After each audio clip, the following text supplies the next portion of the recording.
നമസ്കാരം. ഒരുപാട് മികച്ച താരോദയങ്ങൾക്ക് ഈ സീസണിലെ IPL വേദിയായി കഴിഞ്ഞു. 14കാരനായ വൈഭവ് സൂര്യവംശി മുതൽ 17 വയസ്സുള്ള ആയുഷ് മാത്ര വരെ ഇക്കൂട്ടത്തിലുണ്ട്. അധികം വൈകാതെ തന്നെ അൺക്യാപ്ഡ് താരങ്ങളായ ഇവരിൽ പലരെയും അന്താരാഷ്ട്ര ക്രിക്കറ്റിൽ ഇന്ത്യൻ കുപ്പായത്തിൽ കാണാൻ സാധിച്ചേക്കുകയും ചെയ്യും. ചില കളിക്കാർ ഇന്ത്യയുടെ അണ്ടർ-19 ടീമിനു വേണ്ടി ഇതിനകം കളിക്കുകയും ചെയ്തിട്ടുണ്ട്. IPL-ൽ ബാംഗ്ലൂരുവിനെതിരെ തകർപ്പൻ പ്രകടനമാണ് ചെന്നൈ താരം ആയുഷ് മാത്രെ കാഴ്ചവെച്ചത്. 6 റൺസ് അകലെ സെഞ്ചുറി നഷ്ടമായെങ്കിലും ആരാധകരുടെ കയ്യടി ഏറ്റുവാങ്ങിയാണ് 17കാരൻ തിരിഞ്ഞു നടന്നത്. ആയുഷ് പുറത്തായതോടെ ചെന്നൈക്ക് മത്സരത്തിൽ വിജയിക്കാനുമായില്ല. 14കാരൻ വൈഭവ് സൂര്യവംശിക്ക് പിന്നാലെ ക്രിക്കറ്റ് ലോകത്തിന്റെ ശ്രദ്ധ പിടിച്ചു പറ്റുകയാണ് മാത്രേ. എന്നാൽ വൈഭവിനെ അനുകരിക്കാൻ ശ്രമിക്കരുതെന്ന മുന്നറിയിപ്പുമായി രംഗത്തെത്തിയിരിക്കുകയാണ് ആയുഷ് മാത്രയുടെ പിതാവ് യോഗേഷ്.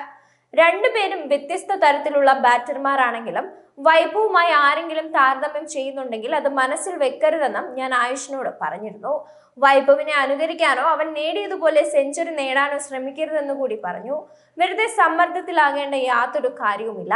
ഇനിയും ഒരുപാട് ദൂരം സഞ്ചരിക്കാനുണ്ടെന്നാണ് പിതാവ് പ്രതികരിച്ചത്. ആ ഇന്നിംഗ്സിന് ശേഷം ആയുഷ് സന്തോഷവാനായിരുന്നുവെന്നും പിതാവ് പറയുന്നുണ്ട്. എങ്കിലും അവന് കളി ജയിക്കണമെന്നുണ്ടായിരുന്നു. ജയത്തിനടുത്തെത്തുകയും ചെയ്തിരുന്നു.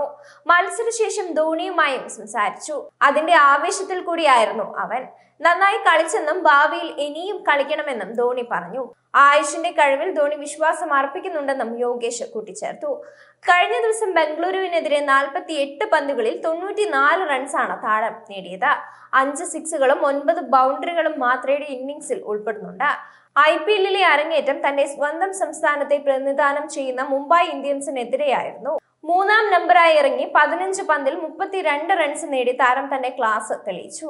2 ആഴ്ച ട്രയലിന് ശേഷമാണ് ആയുഷ് മാത്രയെ ടീമിലെടുക്കാൻ ചെന്നൈ മാനേജ്മെന്റ് തീരുമാനിച്ചത്.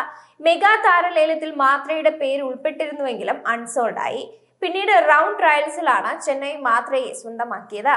ട്രയൽസിനായി മലയാളി താരം സൽമാൻ നിസാറിനെയും ഗുജറാത്തിന്റെ ഉർവിൽ പട്ടേലിനെയും ചെന്നൈ ക്ഷണിച്ചിരുന്നുവെങ്കിലും ആയുഷ് മാത്രയാണ് തിരഞ്ഞെടുത്തത്. താരത്തിന്റെ പ്രകടനത്തിൽ തൃപ്തനായ മഹേന്ദ്ര സിംഗ് ധോണിയാണ് ടീമിൽ എടുക്കാനുള്ള തീരുമാനം കൈക്കൊണ്ടത്. ആഭ്യന്തര ക്രിക്കറ്റിൽ മുംബൈക്കായി 9 ഫസ്റ്റ് ക്ലാസ് മത്സരങ്ങൾ കളിച്ച താരം 2 സെഞ്ചുറിയും 1 അർദ്ധ സെഞ്ചുറിയും നേടി ശ്രദ്ധ പിടിച്ചു.